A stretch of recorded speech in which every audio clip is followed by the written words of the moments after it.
Hello and welcome.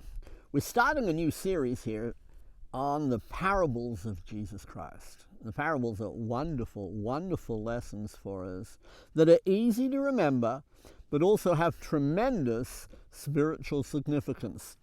I like to think of parables as stories that are parallel. You have an earthly story, but side by side with it is a spiritual truth that we can learn from. Notice the parable of the sower. We're going to read Matthew chapter 13, and we're going to read from verses 1 to 9.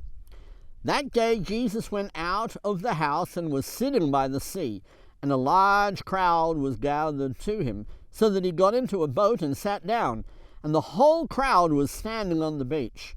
And he spoke many things to them in parables, saying, Behold, the sower went out to sow.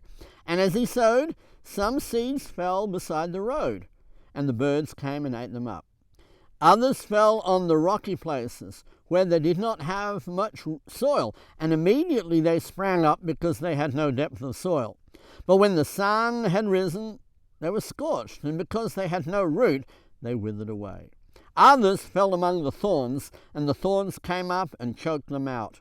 And others fell on the good soil and yielded a crop, some 100-fold, some 60, some 30.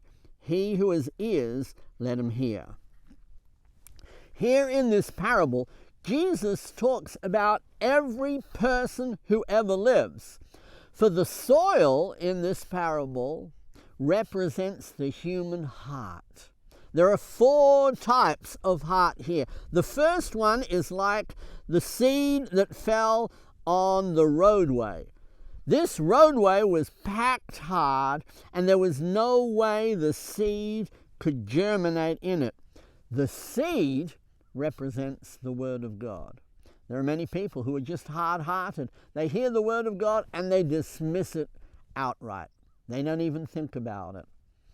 The second is the seed that fell among the rocks. Now, in many fields and paddocks, there are a lot of rocks. And the seed goes in and germinates quickly because there's not much soil. But as soon as the sun comes up, it withers away.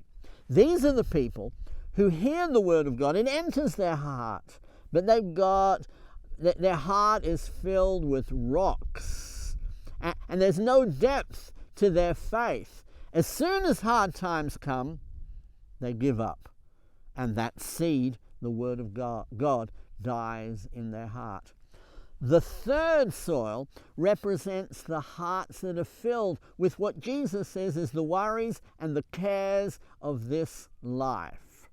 The seed gets into the soil, but there are thorns that grow up and choke out the seed, so it's not fruitful. There are people who become Christians, but they don't get rid of the things of this life, and that chokes out the Word of God. So as Christians, they are unfruitful.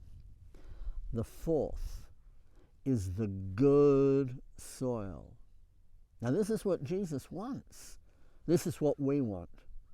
To have a place where the Word of God can germinate, can grow, and produce a great crop. That's what we need to be as Christians. We need to ensure that we're not hard-hearted. We need to ensure that we've got a good and honest heart, accepting the Word of God for what it is and following the Word of God, because it is indeed from God, and God is worthy to be followed. If we desire to be pleasing to God, let us all determine to have good and honest hearts. Read the Word of God. Let it grow in our heart and produce the fruits that it brings.